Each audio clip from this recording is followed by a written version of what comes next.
foreign affairs space, you can see the United States, you can see Western Europe, you can see a rising China, and you can see the foundations of a potential conflict.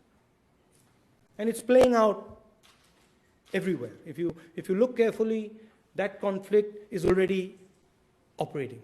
And I think India, with our non-violent ideas, with our complexity, with our ability to show compassion to people we don't agree with, which is embedded in our culture, in our history, I think we have a role to play.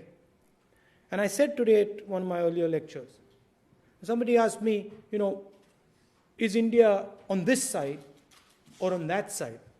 And I said, no, India's much too big, much too intelligent, much too refined to be either on this side or on that side. India has a vision of its own for the world. And we are going to certainly work with others. But we also have a perspective which is important. So I'd like to end there, and I'm happy to listen to your comments and your questions. So thank you, Mr. Gandhi. I think what we are going to do is I'll put out a few questions to start with to get us growing, and then we'll open it up to Q&A.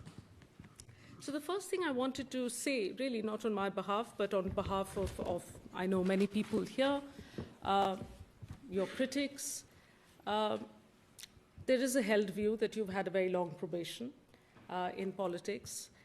You've taken to the job along with a family name. I think a couple of things. One is that I've been through a certain degree of violence.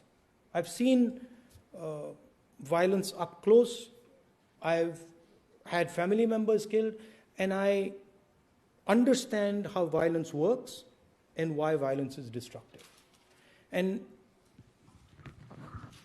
it's a small thing to say, but I think those experiences have made me a compassionate person, a person who understands that violence hurts people. So I have a tendency to reach out and listen, and I think that's, in my work, it's a very useful thing. It helps one build coalitions, it helps one listen, it helps one actually move things forward. I've learned a lot from them. The final thing is, I love my country, and I love my country, and I feel deeply for people in my country who are weak, who are bullied, who are beaten up. I feel deeply, for example, for people from the lower castes, tribal communities, farmers, women who are in a difficult situation, and I really want to help them. And I think that there is a genuineness that I feel. So let's take three areas: social justice, which you've already begun to talk about, secularism, and economic policy. What is your vision for these? What are your policy recommendations? What is your vision for India on these three things? I mean,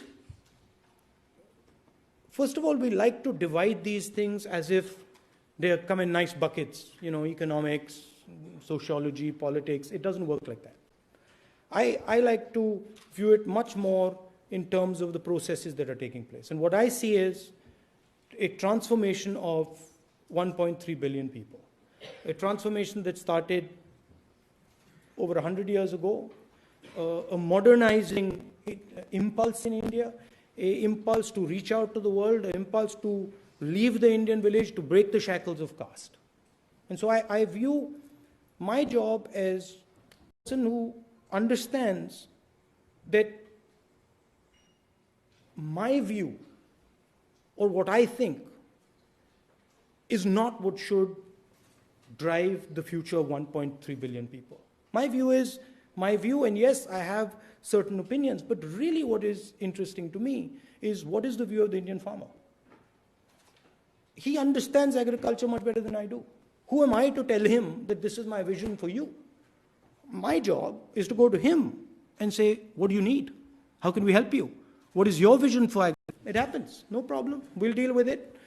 And I like to reach out to communities and ask them, what do you want to do? And how can we organize everybody, right? How can we negotiate something between the farmers and the workers who work on their farms and the people who sell the products? What does that compromise look like? So that's how I think about it.